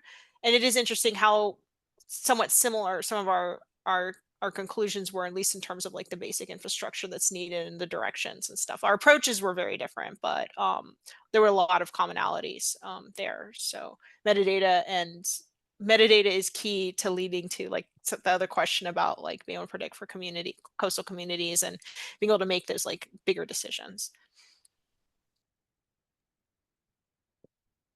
Let me take this opportunity, since the metadata topic is coming up. I think this is really super interesting. I just love these projects because they all kind of show, they were independent, but they show these motifs that are emerging, right? There are motifs in digital twin infrastructure, and we have these three independent tracks that are showing like, this is, here's the inputs and here's what we've built, and all of them sort of align on this, like processes data, right? Composable workflows. And real-time lazy evaluation, and that sort of thing. Maybe for the panel, could you all talk about when you're looking at moving toward an interoperable federated ecosystem, what is your vision for those next steps? And maybe just build on the things you said in this previous question. Thank you.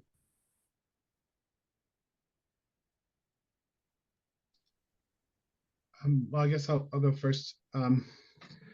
So yeah, we definitely went and attended. I think most of us attended your earlier seminar. I can't remember if it was number 2 or 3 on interoperability. I think it was it 3?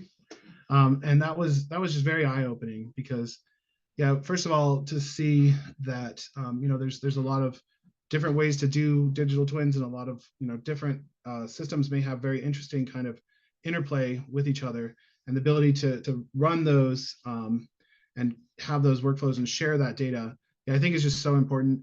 The thing that we also took away from that is that we want to be kind of, don't just dive straight in on choosing one particular standard.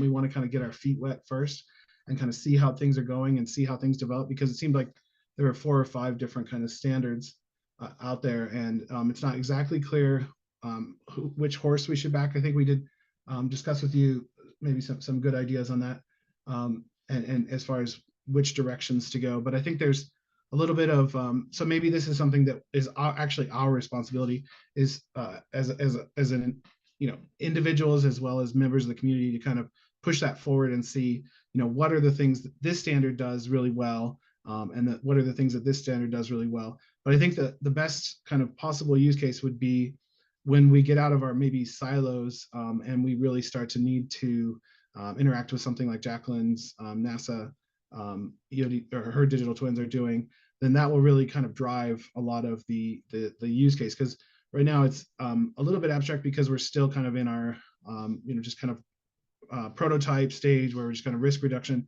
kind of finding things out. But I think the pedal would hit the road when we really start having to talk to each other to see how to hook these things up. So. Yeah, I'll second Jeff and also mention that, we've talked internally about this as well with federated digital twins of, are they process-based? Is one for flooding? Is one for fires versus is one just global weather conditions? Is one, predictive? So I think understanding the use cases and kind of maybe providing some like flow down from the federal agencies of, this is the goal of NASA's digital twin versus this is the goal of NOAA's digital twin, I think would help provide some requirements and standards there. But, a lot of the presentations that I saw at AMS and AGU regarding digital twins, a lot of them were regional. And I think thinking about this at a high level architecture of global, but also at a lower level architecture of we have these regional digital twins of like the Chesapeake Bay ecosystem and things like that of how to connect these in the most reasonable and flexible and scalable way possible it's a huge problem and it's not solved yet. So I'm excited to see how it moves forward. Yeah, and I just one agree. thing up. Yeah, Oh. go ahead, Rebecca. Oh, just one thing. It's I think a lot of times there's a focus on the metadata and getting the data, getting access to data sets and having like the fair data, the findable data, the accessible data, but also it's processes too. It's so that potentially like if my group develops a technique that some of the other digital twins can be able to like use that exact technique in their digital twins so that we're not all just reinventing the same kinds of things. So there's like consistency among there. Getting all that stuff to talk, that's I think a future studies problem, but it's stuff we can certainly think about in moving towards the federated digital twins. Go ahead, Ramesh. I just wanted to add that yes, interoperability among digital twins is important. Not one digital twin can have access to all the data. And as Lynn mentioned, there may be some specific digital twins related to flooding or wildfire and so on. And there may be also regional digital twins which have data about certain regions. And if you want to have access to all the data, it's better to have interoperability among the different twins and be able to access the data and be able to visualize the data. So as we work on this one, some of the things that we're going to be looking at and even the digital twin project looked at it and is how we would be able to interface with the NASA CSDT. And in the future, we will be also looking into how we can interface with destination Earth as well. Yeah, just adding on to that, like one challenge I think this early in the process is there's a lot of different groups, but I mean, just to use like a NOAA term, like a TRL, not a NOAA term, but yeah. they're a very different, like at very different readiness levels. So some folks are more on we're thinking deeply about the problem. We haven't built anything. The three teams here today it's kind of cool. We all tried to build something. It might be a minimum viable product in some cases, but I think there is a lot of learning by doing. So if it's a matter of like finding a team with similar TRL levels, getting them who don't normally work together and getting them to try to work together, I think that will actually iron out a lot of some of the things that need to get done. So we certainly learned a lot by doing these three projects. Yeah, just to clarify, TRL stands for Technology Readiness Level. And as I know, I have a technology readiness level. I think it goes from 1 to 7 or 1 to 9. And the higher the number, more mature you are, right? Yeah, it's from 1 to 9. 9 is operational. Yes. Thank you. Thank you, Dr. Yan. Yep.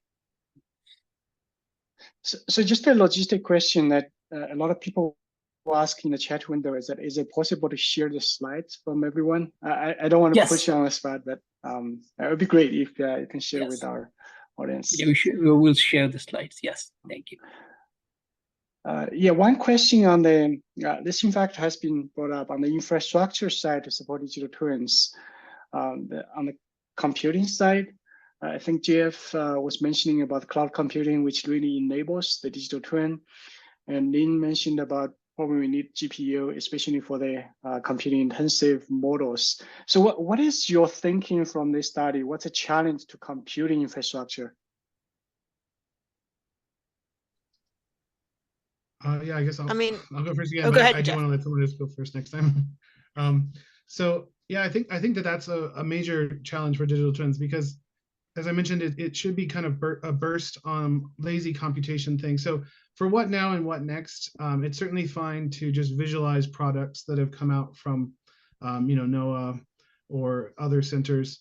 But for when you start getting into the scenario exploration, it's very difficult ask to say, let me run GFS on my on-prem hardware and just make that happen. It's almost impossible, right? To get that at a reasonable resolution, and especially if you throw data assimilation in there. It's a very difficult thing to do. I think what's going on with the like JEDI project and things like that, and being able to run that in the cloud, they also have recognized this as well, and being able to make those things happen. I think is very important, but we just kind of need to start standardizing, like, here's how you run a model. And yeah, you're going to have to pay for the cloud compute. You're the one asking the question. I'm not going to pay for the compute for your question. But if you're willing to, fork out this much money to AWS to run this workflow, here's how you'll get your results back. And so I think that that's just so crucial. And also access to GPUs, really large GPUs, may be necessary to solve some of these problems. And those can be rented from AWS. They are expensive, but if that's something that is worthwhile to you, you can do a cost benefit analysis, and being able to have that part of the digital twin, I think is just really important as well. So you can say, okay, yeah, you want to ask this question, here's how much it's going to cost you. Do you want to fork out $200 to answer this question? But that's the kind of thing that we need to have in place, I think, in order to make digital twins really fulfill their promise on the what if scenario explanation. Over to someone else. Yeah, I'll kind of like chime in a little bit on that too. So there's a money issue, and then there's a bit of a training issue, like in terms of the workforce, scientific workforce. I mean, a lot of the senior scientists are still in Fortran land and C++ land. And it's like, okay, now they're trying to get people to migrate to more modern programming languages, because it's already hard enough to update and maintain legacy code. I mean, GFS is entirely written in Fortran, as an example. And Fortran is not inherently cloud friendly. And so like, there's like a bit of a transition to cloud technology requires a shift in the languages and in the tools that we're using. And the workforce is not quite caught up. So the people who are experts on the science may not exactly fully understand the software, and the people who understand the software may not fully understand the science. So I think that is a bit of a challenge of ironing through that. But I do think science is increasingly becoming a software problem. Yeah, I'll just, exactly what they said. I think it's a cost issue of determining whether it's worth it in order to answer your question. And through our program, we're trying to, figure out, with the amount of data that's coming in our prototype, how would it scale? What would the AWS cost be? How would it differ if it's on-prem, et cetera, things like that. So totally agreed with Jeff. And Rebecca, you bring up a great point with the workforce, which is something that I complain about, but didn't even think about. So I think that both will be an issue going into the future and something that we should consider. Yeah, that's great. In fact, Ryan was saying that one of the challenge for digital twins, that's also echoed at the National Academy study on digital twins, the workforce training. Obviously, this is a huge deal for us if we want to sustain the domain and make it even more in depth and beneficial to the society. I just want to switch the gear a little bit here.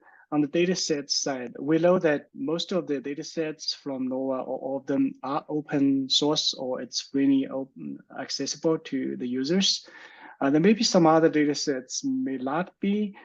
For example, some in situ, if you need to get from the industry side, is there any kind of protocols to make that happen? I know that several companies were engaged in this study, and with that surfacing up, one example would be, for example, Rebecca, you mentioned about training data sets. Is it an issue here for adopting AI machine learning into digital twins? Would something like that engage the industry side and the commercial side, and how that plays together? Well, NOAA does have specific, I'm not part of it, not representing NOAA anything, but NOAA does have a specific, have specific sectors to work with commercial data and to work on acquiring and bringing it in. So NOAA has certainly has infrastructure that if a digital twin project were to spin up, that would be the main avenue. Now, then that does make things really complicated from a legal standpoint, right? Because if NOAA purchases the data for use, then is NOAA able to share that with other digital twins? These are very, very complicated situations when you throw in commercial data into the mix. So it did not come up specifically. That's why I think most of the teams we all focused on what was openly available, because that does like very much complicate the situation. But I think this is certainly something in the future as digital twins mature and as the data, I call it a puree, as the data becomes more and more pureed before it's delivered to the user, then it's going to become an issue of how do we not only get it in there, but what can and can't we disseminate when you bring in commercial stuff. And NOAA does have a commercial data program, and they would be the people who would be dealing with, how which data you'll be able to share and which data you will not be able to share. So. Just one quick note on that. Something that we've talked a lot about with Ryan for our program is just data provenance and being able to trace back where that data came from. And if it's not openly available and the user ends up being, a publicly available user rather than somebody who is in that industry, then that makes it a little bit more difficult as well. Yeah, I think that's a really good point regarding data provenance. That's essential so that you know, is this data mixed in here that can't be disseminated or whatever, and that should really propagate through and maybe as part of the metadata of the data, the metadata data. I don't know. So just being able to really get that, and I think it'd be nice if we kind of solve that problem. Which good luck. I mean, that's a tough problem, but in theory it could be solved. But I would say another thing that would be nice would be the ability to kind of go out and provision the data on the fly and say, are you willing to spend this much money? Warning, you will not be able to disseminate this. Those kinds of things would be nice to have in a digital twin if there are restrictions on, and maybe not even just commercial usage, but if there's ITAR or something like that, or if you get into the defense stuff, if there's some sort of security level associated with this. So tracking all of that, I think is yeah, it's actually a really important point that I haven't really thought about as much as I should. Yes, security is definitely one of the things we need to worry about when we talk about intelligence or security. Ben has his hands up. Ben, Yes. Can you speak loud? Thank you. Yes, I was able to unmute. Thank you. This question is not so much specifically geared to or about NOAA's digital twin effort, but more a question to this broad group of experts assembled here, with kind of a naive question, having worked on a couple of sort of user-facing climate change projects. To what extent, it appears to me as a non-expert that the commercial data in some areas is ahead of what's available publicly. Now, that's not an unusual situation. But one question I have is that an illusion or is that real, right? Are the commercial data sets really achieving another level of accuracy that hasn't been attained by public efforts, or are there some sort of tricks and special sauce that are being applied, and maybe the results are even not terribly defensible? So it's a very general question, but whether there is a gap, and then if there is a gap, what might be done, what are pathways by which, and ultimately I'm thinking about practically useful hazard prediction data available, down at the user level for a museum to figure out be able to estimate the risk of flood or high heat, in the next 30 years for a specific location. So very practical stuff. All kinds of insurance companies are buying this from commercial data providers. Is it because there's that data is simply not available publicly? What are the reasons for that? Is it technical? Is it computation power? Is it market forces? Yeah, I'll have a hard stop in just a few minutes here, so I'll go first again. I apologize, Lynn and Rebecca. Yeah, I think there's a lot of really interesting things here. So one is that the democratization of space, it's become so much cheaper to get to space than it used to be. So you can really launch something. So when I worked at JPL, they said it would cost about $100 million. This was in like 2012. Cost $100 million to launch a brick to space. Nowadays, that cost has come down by you can get to space for like $1 million, just the ride itself. Now, of course, designing the satellite and things like that, but that cost has also come down. So that's been just 12 years, and it's come down by a factor of 100. So that's been huge. And so now there's a lot of commercial providers who are putting their hand or throwing their hat in the ring. So that has become really big. Now, with regards to the question, so if they're up there taking their observations and they're good observations, so good observations doesn't mean that they're as good as the NOAA flagships, but if you're getting enough statistical observations with acceptable levels of noise and like relatively low bias, those will all contribute. But there will at some point reach a level of saturation with the observations where additional observations are adding a relatively small incremental benefit. However, I don't think we're anywhere close to that. It's still very much the more observations we can get of a system, the better. So commercial providers, in my opinion, do have a lot to offer there. However, there's quite a lot to be said about the data simulation like algorithms that you use. So, the algorithms that you use can actually have a really big impact to make sure that you're getting all of the kind of the juice out of that. And so it's difficult to compete with the quality of the NOAA algorithm. So even if you're a commercial weather provider and you're trying to compete with NOAA, and even if you have more observations, it may still be difficult to defeat or beat in terms of skill the NOAA product, just because of the algorithms involved and the compute and all the challenges involved. And there's so many talented scientists at NOAA who've been working so many decades with so much experience. So that can be a challenge, that even if you have those additional observations, are you able to take full use of them? So it's a really fascinating subject. Like I said, I have a hard stop here. So I'd like to thank everybody for your time. I really appreciate everything. And with that, I'll have to drop. Thank you so much. Thank you, Jeff. Yeah, Phil, I think we should be respectful of people's time. Maybe Yes.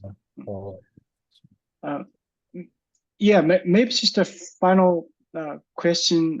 What do you think about the future of digital twins? I know it's we always ask that question. Maybe just one sentence from each of our distinguished speakers, Ramesh, Rebecca, and Lynn. Okay, I can go first. I can see it, being used in NOAA, but it all depends on the cost benefit. So it all depends on what we get out of this study and similar studies in the future. But I can see it being very useful. Thank you. Yeah, I agree with what Ramesh said. I think just kind of being, again, personal opinions, not reflection of NOAA at all, but just NOAA is a lot more user driven. I would say we really want to, and not we, I believe that NOAA really wants to generally have an actual end user, an actual very specific application before they build something. So even if it's cool and state of the art, they're a little more cautious on implementing it without having a very, very specific, this is definitely mission critical. This is definitely going to improve operations. This is definitely going to give us the best possible thing for us to protect life and property. It needs to enhance the mission. And so, I think that's why these kinds of efforts of that Ramesh helped organize are great, because we can start exploring those questions and then how to get there and how much is it going to cost. So I think there's a future for digital twins at NOAA. I think there's definitely a future for these other large groups that are pushing forward with Earth system digital twins, because there's just a lot of really, really smart people, and then there's a correct investment level going behind it to make it happen. Thank you. Yeah. That's me. Yeah, I'll close out here, but yeah, I'll just parrot what they mentioned that, you know, it's definitely a cost benefit analysis, but I think with how everything's trending towards, you know, AI and digital twin is totally a buzzword right now, but it seems like this is where the technology is going, and especially integrating all of this data coming together and understanding how to scale it is going to happen in the future, but we just don't know necessarily what the timeline is for that so that we can provide these decision-making products for the public. Well, thank you. We are about 2 minutes over the time. Thank you, Ryan and Ramesh, for organizing, putting this together. And thank you, Ramesh, Rebecca, Ning, and also Jeff for giving the wonderful talk about your projects, which is really eye-opening to us. And we're going to continue this discussion in the next two webinars, which will be focusing on the challenges and opportunities and what could be the research agenda for digital twins. Thank you. Thank you, Dr. Yang. Thank you for the opportunity to do the presentation, and I will be sharing the slides with you. Okay, great. Thank you. Yeah, so please send the slides to Ramesh and Ryan, and we're going to ask for that, and we'll share it on the website. Wonderful. Thank you. Thank you. Thank you. Thank you.